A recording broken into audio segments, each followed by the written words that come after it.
Efirdə Telegrafın 15:00-a olan xəbər buraxılışıdır.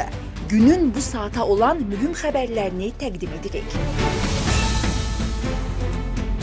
Moskva qəbul etdi. Rusiyadakı Azərbaycanlılarla bağlı bu addım atılacaq.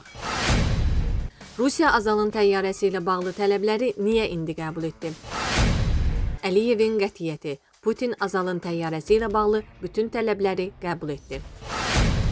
Düşənbədə Prezident İlham Əliyevlə Rusiyalı həmkarı Vladimir Putinin görüşü Azərbaycan və Rusiya arasında son 10 ayda ötən ilin dekabrında Bakıdan Qroznoya uçan Azal təyyarəsinin vurulmasından etibarən başlanan əsəb müharibəsinə son qoydu. Moskva vurulan təyyarə ilə bağlı Bakının bütün tələblərini qəbul etdi. Kompensasiya ödəniləcək və günahkarlar cəzalandırılacaq. Siyasi şərhçi Asif Nərimanlının sözlərinə görə Rusiyanın atmalı olduğu addım bununla yekunlaşmır. Təyyarə böhranının həllindən sonra əsas gözlənti Moskvanın hədəf seçdiyi soydaşlarımıza qarşı haqsız təqiblərini dayandırmasıdır. Son 10 ayda Rusiyada Azərbaycan diasporunun rəhbərləri və icma üzvləri, Azərbaycanlı kimliyinə məxsus bütün şəxslər ciddi təzyiqlə üzləşib, onlarla soydaşımız həbs olunub. Mümkündür ki, Rusiyada həbs olunan və qeyri-qanuni təqiblərə məruz qalan soydaşlarımıza qarşı addımlar yaxın dövrdə dayandırılacaq. Çünki Rusiya soydaşlarımızı məhz Azərbaycanla apardığı əsəb müharibəsinə görə təqib edirdi və rəsmi Bakının əsas tələblərindən biri də bu addımların dayandırılması idi. Bu məsələnin iki tərəfli təmasların əsas gündəminə daxil edildiyi də istisna edilməməlidir. Hətta prosesə start verildiyi də demək mümkündür. Bu kontekstdə Rusiya prezidentinin köməkçisi Yuri Uşakovun açıqlaması diqqət çəkir. Uşakov bildirib ki, Bakıda həbs edilən Sputnik Azərbaycanın icraçı direktoru Igor Karvatov sərbəst buraxılıb, eyni zamanda Rusiyada həbs olunan Azərbaycan vətəndaşlarından biri azad edilib. Rusiya Azalın vurulan təyyarəsi ilə bağlı Azərbaycanın bütün tələblərini qəbul edib. Düşənbə görüşündə Əliyevlə görüşən Putin ilk olaraq Azalın vurulan təyyarəsi məsələsinə toxundu. Qəzaya görə başsağlığını bir daha çatdırdı və hadisə baş verdiyi vaxt üzr istədiyini xatırlatdı. Hadisə ilə bağlı araşdırmanın yaxın vaxtda başa çatacağını deyən Putin diqqəti kənar müdaxilə üzərinə yönətməyə çalışdı. Bu, məsuliyyəti müəyyən qədər də olsa bölüşdürmək məqsədi daşıyır. Putin bildirdi ki, hadisə baş verən gün Rusiyanın hava məkanına müdaxilələr olub və hərbi hava qüvvələri buna qarşı atəş açıb. Azalın təyyarəsi hədəf kimi seçilməsə də atəş açılan vaxt qəlpələrə tuş gəlib. Azərbaycan da qəza baş verən ilk gündən bu mövqedən çıxış edirdi.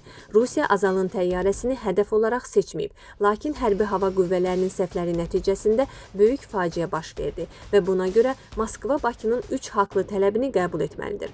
Baş verənlərə görə Azərbaycandan üzr istənilməli, kompensasiya ödənilməli, günahkarlar cəzalandırılmalıdır. Putin hadisə baş verən vaxt Əliyevlə telefon danışığında üzr istəsə də, birinci tələb yerinə yetirilsə də, Moskva digər iki tələbə məhəl qoymamaq siyasəti sərgiləyirdi.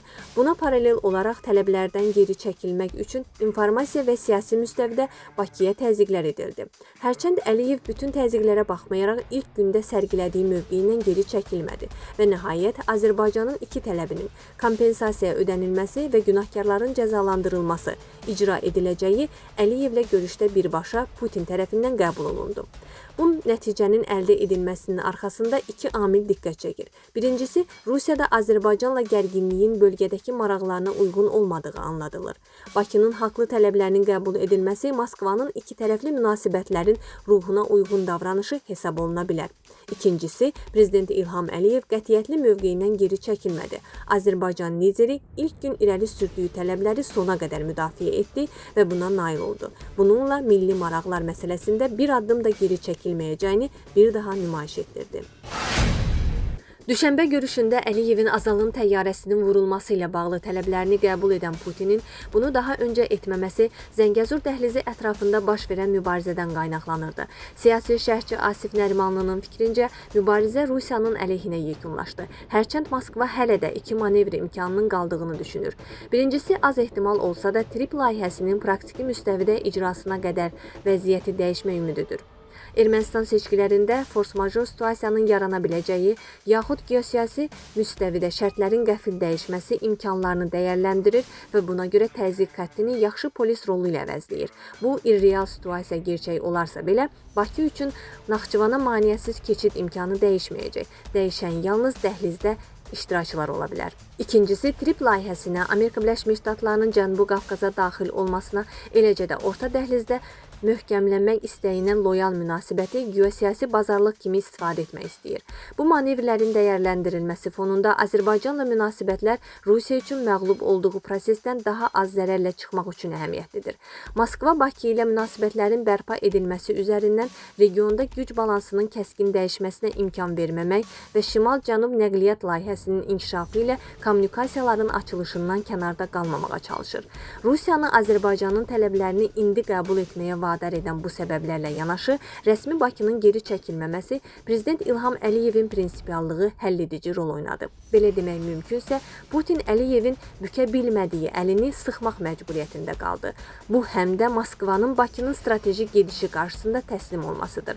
44 günlük müharibədən sonra Rusiyadan qərbə qarşı istifadə edən və istəyinə nail olan Əliyev indi Zəngəzur dəhlizində Moskva qarşısında Vaşinqtondan istifadə etməklə hədəfinə çatır.